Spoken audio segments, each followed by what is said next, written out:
I had the great honor and pleasure and privilege of meeting Tom Perciak at Bishop Pilla's annual Bishop's Ball. Today it's called the Alleluia Ball, and met him at a charitable event. And I was very impressed with him. And I was so impressed with him that when there was an opportunity to buy some stock at a bank that he was running, Strongsville Savings Bank, we became shareholders of that bank. Tom is just a great man. He's a man with tremendous character, compassion, commitment. He's a man of tremendous faith. He's incredibly loyal to his family. He's a community man. He's a philanthropist. He loves people. He's a very hardworking, determined guy. When you get Tom Perciak, you get a man that just got such high moral standards, high integrity. I respect him. I admire him.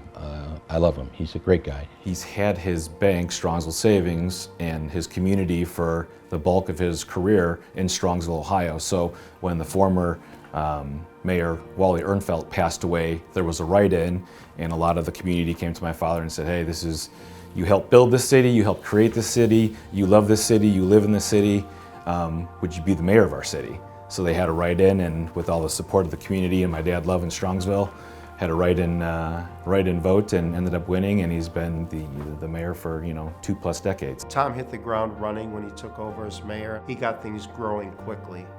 And I think he really did it 3 ways that I noticed. First of all, he made a program committed to economic development designed to attract and retain businesses in the city. Secondly, he really instituted a fiscal responsibility within city government to manage the resources of the city conservatively. And lastly, he made a commitment to public safety, which you might not get the connection with economic development, but I've heard Tom say a lot of times in the past that if you don't create a safe environment and maintain that safe environment, it becomes too difficult for economic development to take place. You don't find many mayors with 80% approval. Tom could be a great governor. Tom would be a great president. Tom is just so talented in so many ways. There's been billions of dollars of development in that community.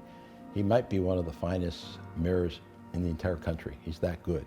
He's been a great role model, the fact that he led by example.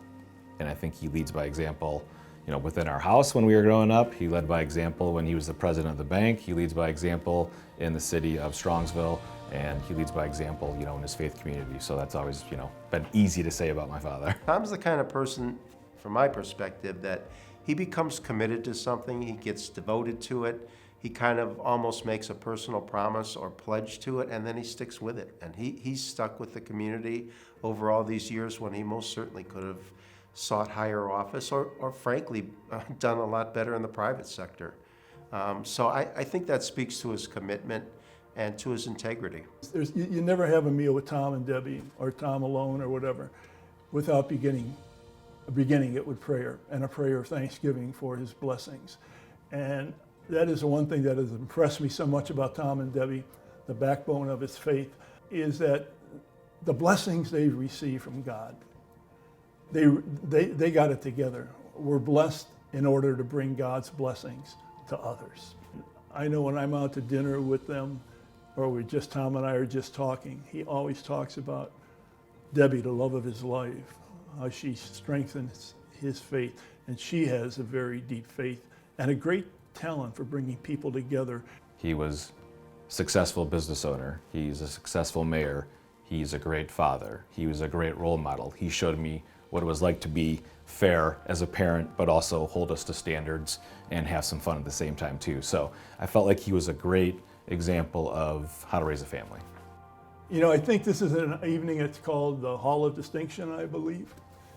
I don't think it's so much about Tom's successes or accomplishments, which are many.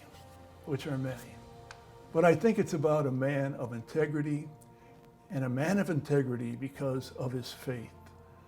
And that's the backbone of his life, to serve others. Not his successes and accomplishments, but how he witnesses to the faith, brings God to others, and shares his blessings with others.